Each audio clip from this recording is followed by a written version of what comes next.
3rd of February. Can I just ask Councillor Truman, please, if she could give us a karakia, thank you. I te atua ka harawa ki a tatamai koe ki a mātou I tēnei rā, manaki te a mātou mahi katoa I runga I te ingoa o te matua o te wairua tapu, ake ake amani. Thank you, Councillor Truman. Call for any apologies, please. Apologies from Councillor Hickling. Driver mover for those apologies, please. Thanks, Councillor Park. Seconded by Councillor Stewart. Thank you. All those in favour, please say aye. Aye. Those against? Carried. Okay, we're just going to break slightly from the agenda here, and just wanted to, you'll see the huge award up there at in the table there, and the man sitting beside it. I just called Mark in to officially acknowledge his fantastic achievement on last Thursday night in Hamilton, where he received a Service to Sport award from Sport Waikato and the people of the Waikato for his wonderful service of 37. I thought it was a little bit more than that actually, Mark, probably 37 to 40 years, obviously prior to that, Tai happy as well. But Mark, can I just say well done, and thank you so much for what you do for this community and what you have done. And you know, it's been completely voluntary, and we really appreciate it. And I just wanted to formally acknowledge you here today, and what a fantastic trophy that you've received there. And Mark, Matthew, and the certificate as well. Matthew Cooper just about had the audience of about 600 people, tears in the eyes the other night, the way he was explaining your service to this district. So it was wonderful, and of course, you know, we are at the bottom end of the Waikato, so for Taupo to be recognised as well was just fantastic. And so myself, and certainly I hope, I want to speak on behalf of the councillors as well, but any councillors would like to say any words, especially people probably know Mark for a number of years as well, but well done. I think he deserves a round of applause. He does indeed.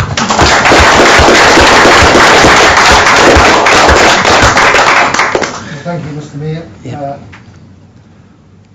It is a privilege and an honour to get something to be recognised like this. And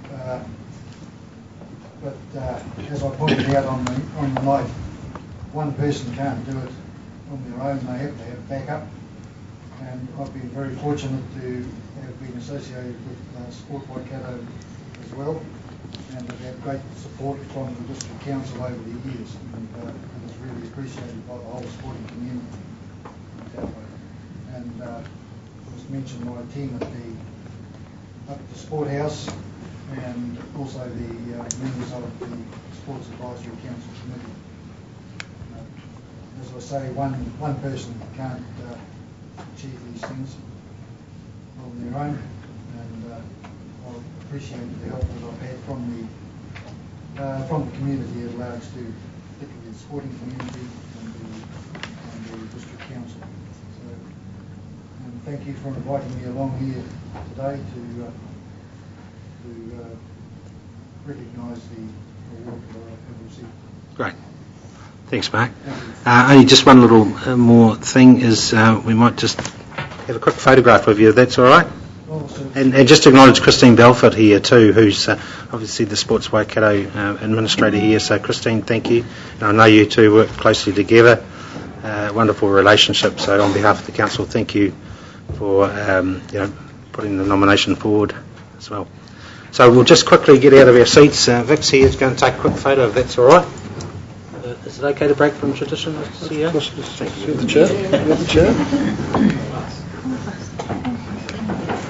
Just you or all of us? All of us. Yeah. All of us. Come on, Rosie. Is that the picture we're going to have?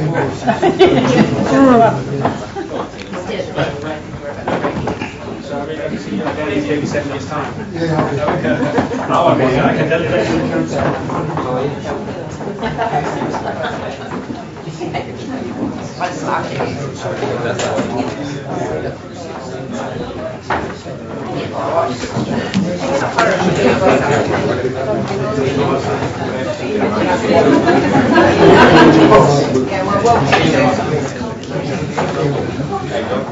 Yeah, I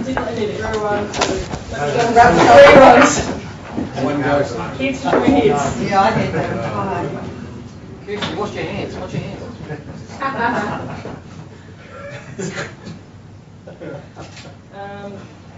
John. Yeah, and there. That cricket tool. There we go.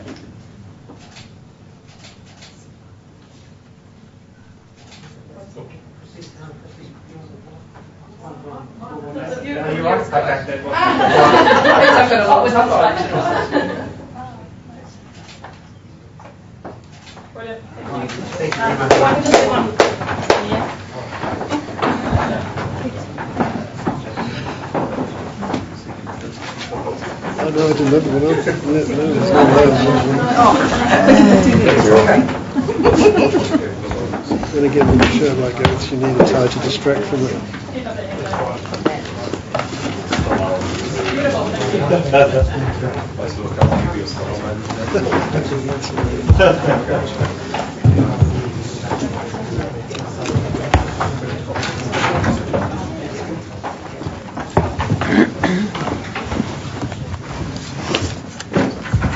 Cheers, mate. Yeah, thanks, Mark. If you haven't got a place for that at home, I'll thank you.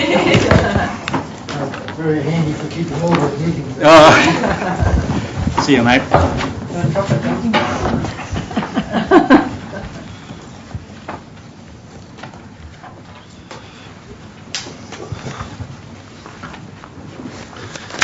Okay, we'll go to item number 1, confirmation of the minutes. Chairman, just a point of clarification. Item 16 is in public excluded business. I'm just questioning the reasoning for that. Item 16. Yep. Commercial sensitivity, is it?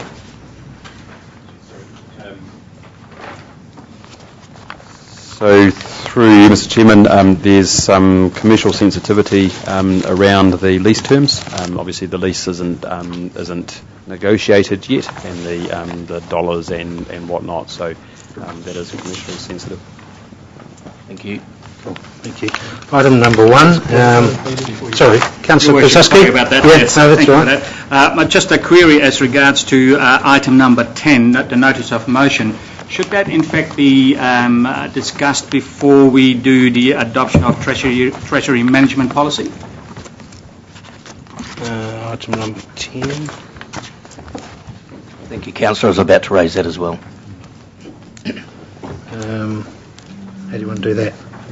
So putting the horse before the cart in other. Whatever, it's up to the councillors, really. What do you we've obviously discussed this several times in previous workshops and what have you, so do you want to bring that forward into the agenda? Well, I think, through the Chair, I think it's probably more appropriate because, we're going to be obviously, when we're going to either adopting the Treasury management policy, because then the notice of motion will be, Null and void. And void, yeah, possibly. Okay. How the other councillors feel? I would agree. Yeah. Okay, all right, we'll do item 1 first and then perhaps go to that prior to the number 4 and 5. Yeah, prior to number 5. How's that sound? All right. So number 10 becomes number 4A or whatever. Yeah. Number 5, and just drop everything else down 1. Okay, confirmation of the council minutes from the 9th of December. Any points of clarification or typos or anything like that? If not, could I have a mover for those minutes, please? Move Councillor Park. Thank you, Councillor Johns. All those in favour, please say aye. Aye. Those against? Carried. Any matters arising from those minutes? Item number 2, receipt of the minutes of the Lake Taupo Protection Project Joint Committee and the Taupo Airport Authority Committee. I move those en bloc. Could I have a mover, please? Thanks, Councillor Stewart. Seconded by Councillor Cousins. Thank you. Any questions or queries? Typos? Okay, with that being the case, all those in favour, please say aye. Aye. Against? Carried. Any matters arising from those minutes? Okay, item number 3. Harvey Street stop sign at the intersection of Shepherd Road. Just before, Mr Chairman, that continues, I need some clarification. We're talking at the corner of Shepherds and Harvey Street, That's right. about 20 metres up from Highway 1. Is that correct? And the resolution before us is to put a stop sign there, is that correct? This report is actually to seek formal approval from Council for the installation. It is actually installed. I was just going to raise it because it's installed. Why then is it coming to us at this date and not prior to its installation? It was missed off our bylaw register, which was adopted, I think, in December. And in between that adoption, it got installed. Okay. Unfortunately, the writing when I read it was that it was something that we were about to do rather than having been done. So maybe that needs to be corrected for another time. Thank you. So it's already up. Yep, cool. I've got us to prove it. All right, thought it was. Okay, clear. Do we need to... I don't think we need to digress any further on that. It obviously makes sense, does it, you guys? Yeah, any other questions are clear? Or did you want to say anything, Claire? No. No? It's a good thing. Okay, we've got the suggested resolution there. Yeah, approves the installation. Do we need to change that resolution slightly because it's already up? Or should we just minute it? Just minute it? Okay. It's more about the enforcement, I would imagine, is it? Yes. It's just not enforceable unless you approve it. Okay, thank you. So could I have a mover for that resolution, please? Thank you, Councillor Stewart, seconded by Councillor Kostowski. All those in favour, please say aye. Aye. Those against? Carried. Okay, adoption of the draft development contributions policy for 2015. Ariel.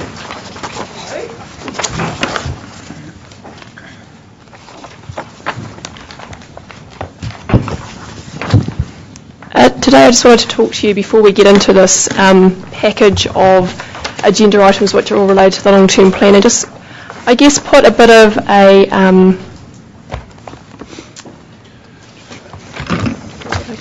a bit of where we are in the journey around it. So today is a milestone in our 10-year journey. We're up to the 3rd of February, which has been a day on the calendar for me personally for a long time because it's about getting things to audit, and that's always a great step in our journey.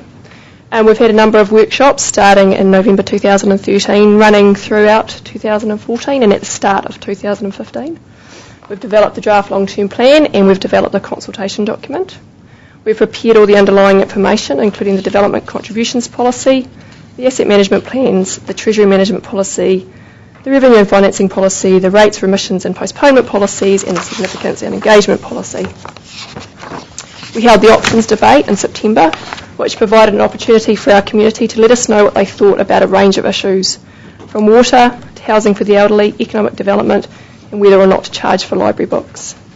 Over 1,000 people provided us with feedback on that, which gave us a strong steer about the preferences of our community and have helped you shape the draft long-term plan and the consultation document. You've made a number of choices and decisions which have created this draft plan and consultation document. We're forecasting low rates increases between 2.21% and 2.73% over the life of the 10-year plan. We're reducing debt and we are maintaining levels of service. Today, we're here to adopt that suite of information that we've used to prepare the consultation document. Audit assesses that underlying information as part of their audit of the consultation document, and the audit focus is ensuring that the purpose of the consultation document has been met, which is to provide an effective basis for public participation and local authority decision-making processes relating to the content of a long-term plan. Part of that process is assessing the quality of the information and the assumptions that we have used. On completion of that audit, as you know, we will be making any amendments that are required. We'll include those in the documentation that comes to you on the 24th of February. On that date, we will also adopt the development contributions policy, the revenue and financing policy, the rates, remissions and postponement policies, and the consultation document for consultation. And that consultation period runs from the 2nd of March to the 7th of April. There are a few minor changes that I'll take you through some of the documents when we get to them. But now I'll hand over to Jane and Scott, and they will take you through the development contributions policy, and then I'll come back for the other ones. Will this be the amendment 2? Attachment 2? What Amendment papers 2. There's amendments to item number, they're very minor. What I'm saying, what document are we going to be looking at, as we have a number? Yes, We're looking at development contributions policy now, which is number 3. One there. Yes. Oh, 4, sorry. 4.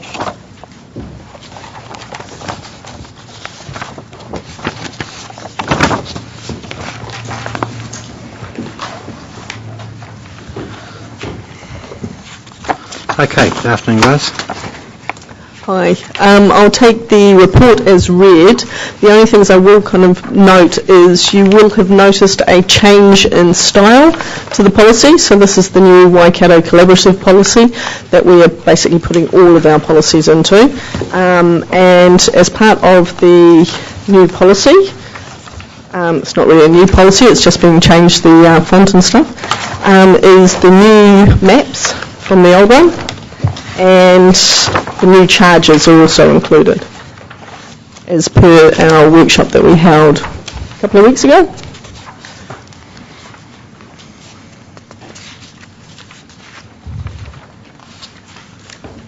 Okay. Scott, did you want to say anything? No? You're right. Any questions or queries on that then?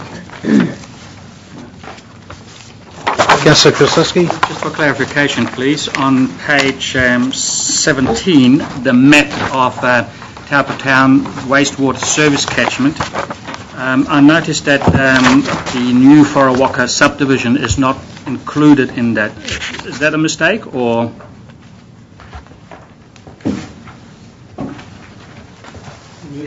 By new subdivision, you mean the Wharawaka East one to the east side of Lake. Otherwise, Wharawaka subdivision. Okay, so that indicates what? Yeah. Okay. Right. Thank you. Yeah, it's just because you've got that on the previous map. You've got it included.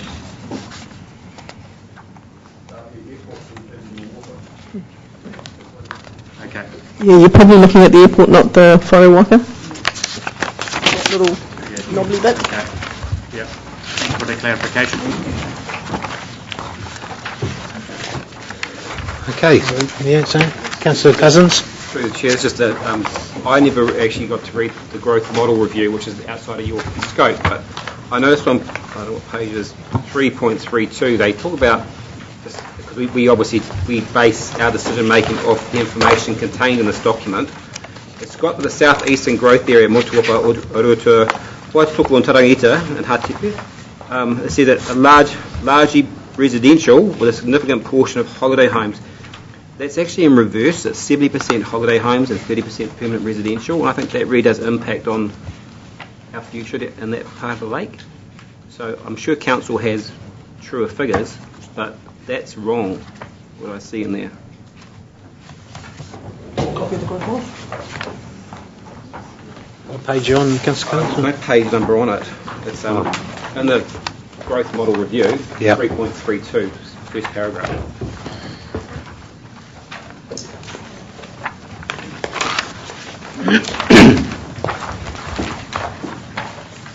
So we talk about water servicing in the future and the costs, and having gone through the Motuapa one recently, the biggest resistance was from holiday home owners, so it's really crucial that we have our facts right when we come to in regards to ownership of properties, because holiday home owners won't want to be paying for infrastructure. I think through the Chair, that sentence, if I read it, says these areas are predominantly residential with a significant proportion of holiday homes. Yes, but I read it I read it as being that's residential living, and it's not. What that means is that predominantly it's houses, and most of those houses are residential. So okay. we can clean that wording up. That's what I'm saying. The if we're basing our decision making on that's to me that's the way it read, was that they're permanent living, and the proportion of holiday homes where it is mostly holiday homes.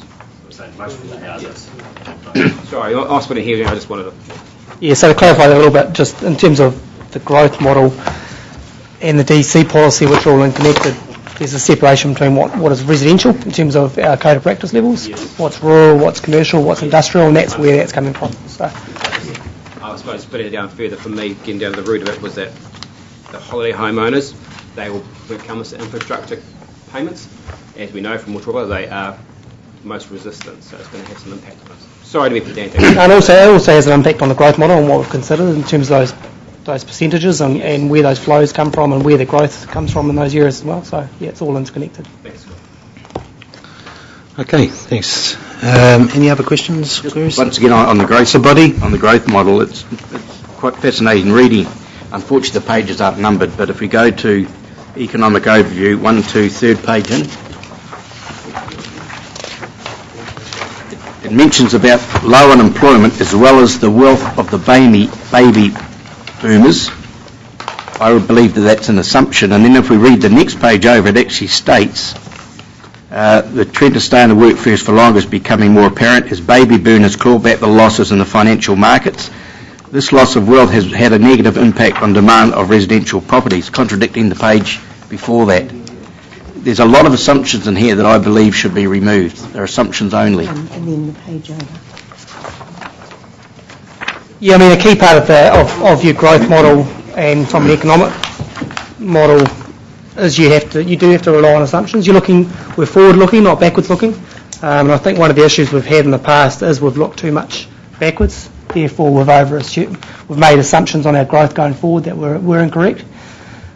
You do need to make assumptions, and I would hope that when you read through that, you could understand the assumptions we've made, and to get to the figures that we've come to at the end of it.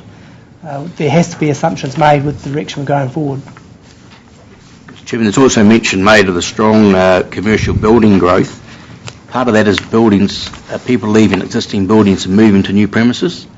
There's a mix of that. That's factored in? Yep.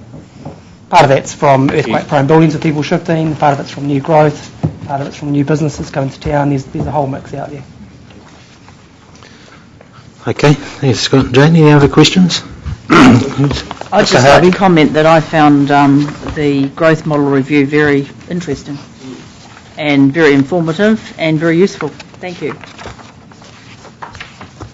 Councillor Krasowski. I might have missed something, but as regards to when we look at the overall growth model, Mangakino doesn't seem to be featuring. I know it's not a growth mode, but should we not be at least acknowledging it?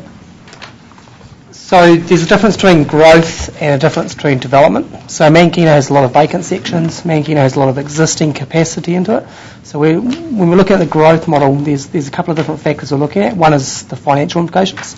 So we don't get new ratepayers by someone building on a new section, or on an existing section, sorry. And we also don't get more flow in water or wastewater that hasn't already been provided for. So you've got to separate what is new growth and what is just development that's happening. Okay, thank you for that. And the DC can only be related to the growth component of anything. So. Cool. Okay, thank you. What's included in Taupo East? Which area is that? Is that Highway 5, Bonchor Park? Taupo, we don't have a Taupo East, do we? Well, it's Taupo South. Well, it's to do with the highest peak population, and then also on the page, average peak population. No page number. We'll definitely add some page numbers. I think that might be useful. Yeah. 7, yeah. Yeah, so from a catchment perspective, we don't have a specific Taupo East. That's probably more from the census data. Yeah. Okay. Just to finish off with another little bit of a dig about the baby boomer wealth, one would expect with a reduction in wealth and an ageing population, the demand for holiday homes will taper over time. So one stage we're saying we're rich, another stage our wealth's tapering off. So just some inconsistencies that I read.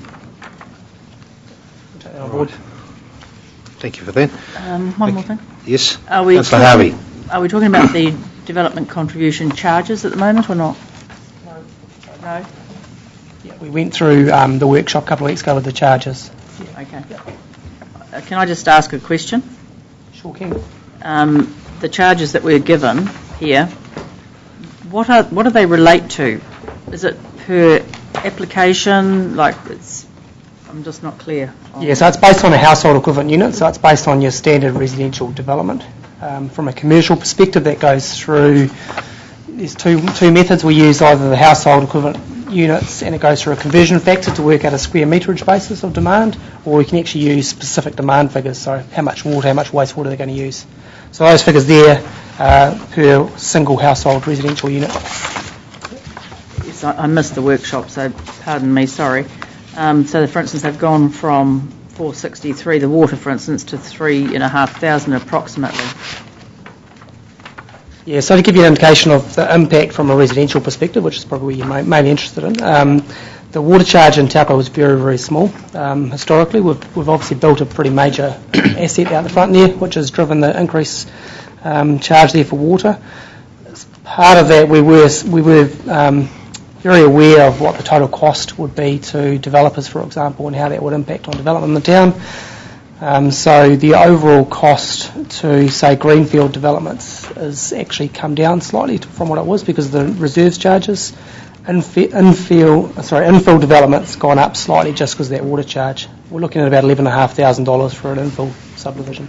So this is per application? Per lot or per new dwelling. Yeah. And Kinloch's doubled.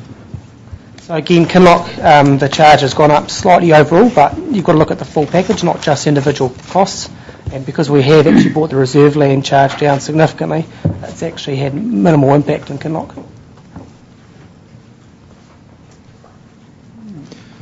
We can definitely send you a copy of the presentation. Yeah, I think it's probably worth, Councillor Harvey, obviously the business would help you to understand, what the new charge, but overall it's basically tracking downward slowly. In some cases it's gone down. In most cases it's gone up slightly because of that water charge. Yeah, that's what's driven it. Right. Have All right. developers commented? No, because it hasn't been out for consultation yet. Okay. That's the next step of the process, which is always open for you to reconsider this post-submission. Right. Not that there are any. Okay. All right. Okay, I think we've covered that one. Number 4, there's a suggested recommended resolution there. If I could have a mover for that resolution, please. Thanks, Councillor Park. Seconded by Councillor Jollins for the adoption of the contributions and growth model. All those in favour, please say aye. Aye. Those against? Carried.